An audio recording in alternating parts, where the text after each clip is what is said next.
Have you ever felt that? Like there's this harm happening, real suffering, Yeah. but you can't quite pin it on someone. Like it's just there in the system. That feeling, yeah. It's something the material we're looking at today really digs into, and it introduces a concept that, honestly, it can shift how you see things. Totally. And that's what we're exploring in this deep dive using the research and articles you shared.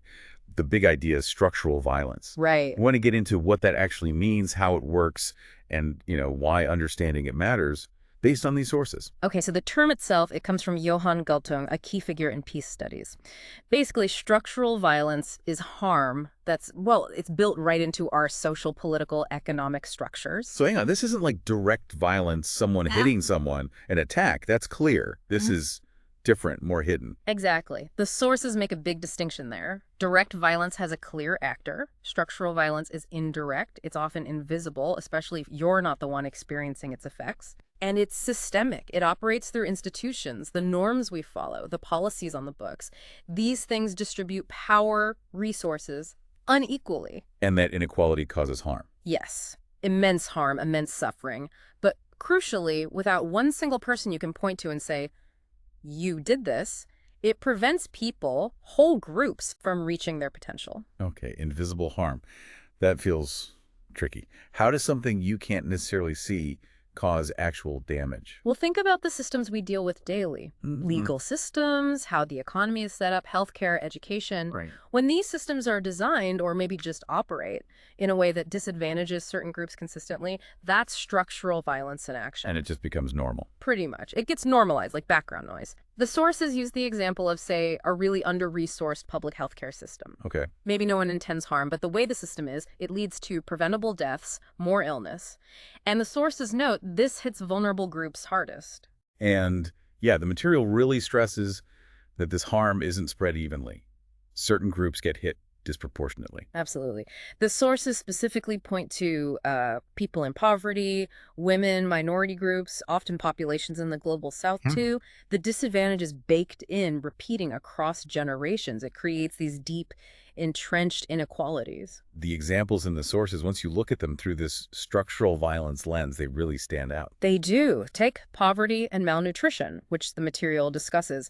It argues that millions starving isn't just bad luck or scarcity. It's the system. Often, yes, its political and economic systems may be prioritizing profit or control over equitable access to food. There might be enough food globally, but structural barriers block access. And you sent over research touching on racism policing, especially in the U.S. context mentioned. Yeah, framing it as structural racism, how historical practices, things like segregation or economic exclusion, build systems that lead to wildly different outcomes today. Like in incarceration rates or Yeah, right. Or interactions with police. Again, harm embedded in the structure. gender inequality is another example highlighted. Denying education, political voice, economic freedom through laws, or just strong social norms. The sources definitely present that as structural violence. It might not look like direct physical violence initially, but denying opportunity is harm. It results in lower quality of life, reduced lifespan, more vulnerability, all systemic. Wow. Even climate injustice gets framed this way in the material. It does. The connection made is that the people most vulnerable to climate change, maybe low-lying nations, certain indigenous groups, are often the least responsible for the emissions and their vulnerability.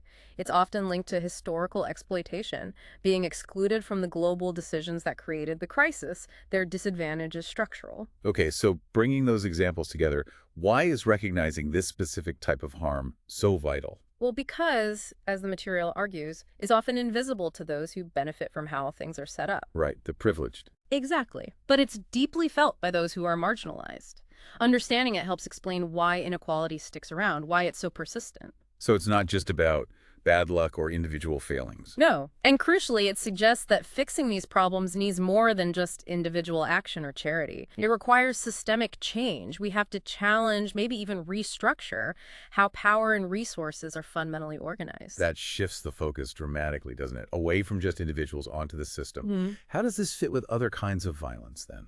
The sources lay it out pretty clearly. Direct violence, the punch, the overt act, cultural violence, the beliefs, the isms like racism or sexism that make violence seem okay or normal. Right. And then structural violence, the harm from how the system is, or sometimes what it fails to do, like not providing access to education or healthcare.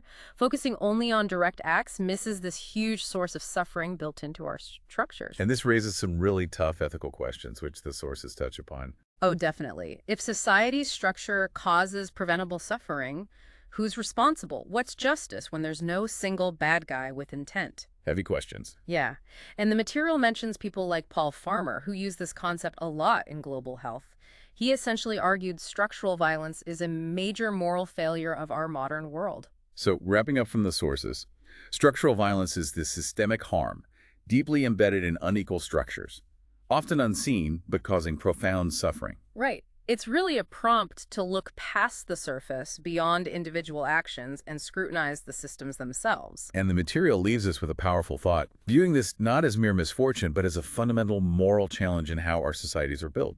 What does seeing it that way imply for how you, the listener, understand the world around you?